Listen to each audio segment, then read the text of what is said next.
जय श्री कृष्णा। आज हम झुंझुनू जिले में रानी सती माता के मंदिर में नवग्रह मंदिर के बारे में आपको परिचय करवाते हैं। जिस प्रकार से वेदों में नवग्रह का उल्लेख किया गया है उसी प्रकार से यहाँ पर ये मंदिर बने हुए हैं। सबसे पहले अपन यहाँ पर देखते हैं कि बीचों बीच भगवान सूर्य का मंदिर है। आओ अपन साथ चलते हैं और भगवान सूर्य के दर्शन करते हैं। उसके बाद जिस प्रकार से नवग्रह कहाँ कहाँ पर स्थापित होते हैं मंडल में, उसी प्रकार की स्थापना यहाँ पर की गई है। अपन देखते हैं कि सबसे पहले बीच में भगवान सूर्य हैं और फिर उधर आगे चंद्रमा है, उनके सबके हम दर्शन आपको करवाएंगे। तो आइए, सबसे पहले भगवान सूर्य बीचों बीच स्थित है। भगवान सूर्य का दर्शन करवाइए। ये भगवान सूर्य 7 घोड़े पर विराजमान है। उत्तर दिशा की तरफ इनका अश्व का मुंह है। और उसके बाद उधर अपन आगे चलते हैं। आग्नेय कोण में भगवान चंद्रमा है। अलग अलग दिशाओं में सभी प्रकार के ग्रह यहाँ पर स्थापित किए गए हैं। और ये अब आप देख रहे हैं, ये सफ़ेद रंग की ध्वजा जिनकी लगी हुई है। और ये उनके बिल्कुल आग्नेय कोण में जो भगवान चंद्रमा है, चंद्रमा के बिल्कुल पास में एकदम दक्षिण दिशा में ये भगवान हमारे मंगल भगवान है।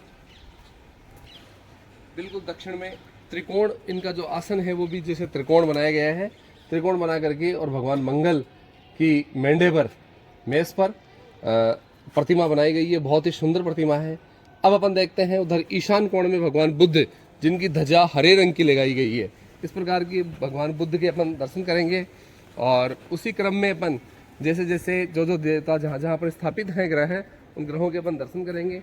ये क्रम यही होता है। सबसे पहले अपन भगवान सूर्य के दर्शन करते हैं, उसके बाद चंद्रमा के दर्शन करते हैं। चंद्रमा के बाद अपन ने मंगल भगवान के दर्शन किए। और अपन जब चल रहे हैं तो ये जो स्थान है वो बुद्ध के लिए बनाया गया है।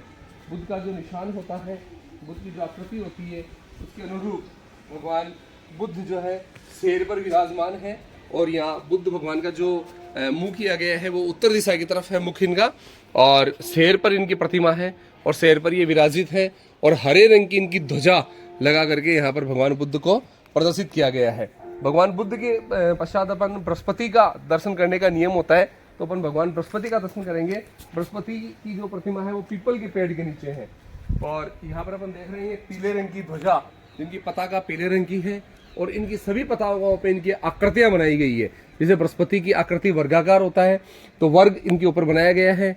और यहाँ भगवान बृहस्पति को पीली पोशाक पहना करके यहाँ पर स्थापित किया गया है। ये भगवान बृहस्पति यहाँ पर हम सब के बीच में जो है उत्तर दिशा में एकदम बीचों बीच विराजमान है। अब अपन देखते हैं पूर्व दिशा में। पूर्व दिशा में शुक्र, बृहस्पति के बाद जो क्रम आता है वो शुक्र का आता है। यहाँ पर शुक्र जो है उसको एक स्टार यानी एक तारे की जैसी आकृति इनकी ध्वजा में दी गई है। और सफ़ेद रंग की इनकी ध्वजा है।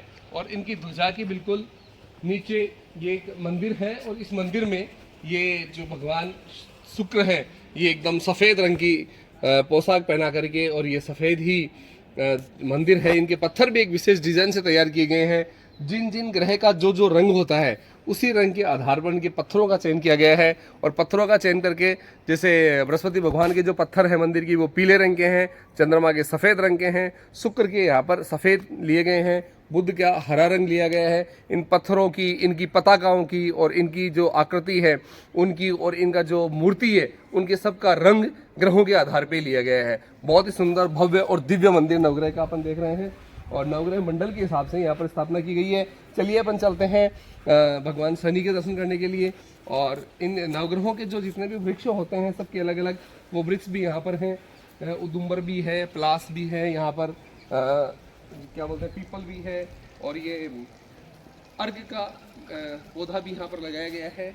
और अपन अब उसके बाद भगवान शनि के दर्शन करने चलते हैं।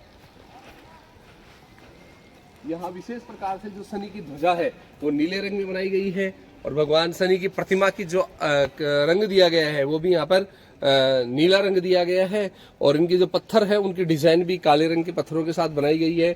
और ये बहुत ही सुंदर, जो तेल चढ़ाने के लिए भी इनकी सर के ऊपर एक व्यवस्था की गई है। एक पात्र लगाया गया है जिसमें अपन तेल डालते हैं तो भगवान शनि का अभिषेक भी यहाँ पर होता रहता है। और अपन देखते हैं कि ये नैऋत्य कोण में यहाँ पर राहु राहु नैऋत्य कोण में राहु का मंदिर है। नैऋत्य कोण में आकर अपन राहु के दर्शन करते हैं।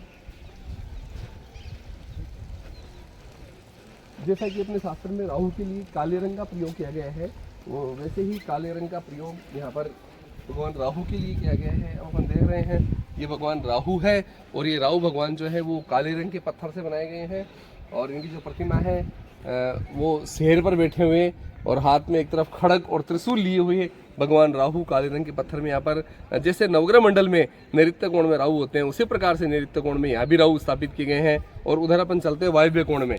वायव्य कोण में केतु की एक पताका होती है। केतु का जो पताका है उसमें एक तलवार यानी खड़ग का निशान होता है। वो खड़ग का निशान भी है इनकी पताका में, इनकी ध्वजा में लगाया गया है। और केतु भगवान का जो मुख है वो दक्षिण दिशा में किया गया है और ये दक्षिण में भगवान जो केतु है और केतु यहाँ पर गरुड़ पर विराजमान केतु की प्रतिमा है। और ये यहाँ पर नित्य प्रति पूजा की जाती है। सभी नवग्रह को यहाँ माल्यार्पण किया जाता है। सबके पास जल, दीपक, धूप, अगरबत्ती आदि की जाती है और बहुत ही सुंदर व्यवस्था यहाँ पर क्या रखी है। जिस जिन व्यक्तियों को नवग्रह से संबंधित समस्याएं हैं वो सारे भगवान यहाँ विराजमान है एक साथ। जैसे जैसे जिन को भी नवग्रह से संबंधित पीड़ा कष्ट यदि होता है तो मैं कहता हूँ कि वो यहाँ पर रानी सती के मंदिर में आए और जिन ग्रह से संबंधित आपकी समस्या है उनका दान, उनके दर्शन, उनका पूजन और इनका यजन यहाँ आकर के अपन कर सकते हैं। और अपन सबसे बड़ी खास बात है कि जिन नवग्रह के जो जो वृक्ष होते हैं उन सारे वृक्ष यहाँ पर हैं देखने को मिलते हैं। और आज के लिए इतना ही काफ़ी है। सभी सुखी रहे, निरोगी रहे, स्वस्थ रहे। मैं आचार्य रवि कुमार पारिक आपका बहुत बहुत धन्यवाद, बहुत बहुत अभिनंदन। जय श्री कृष्ण।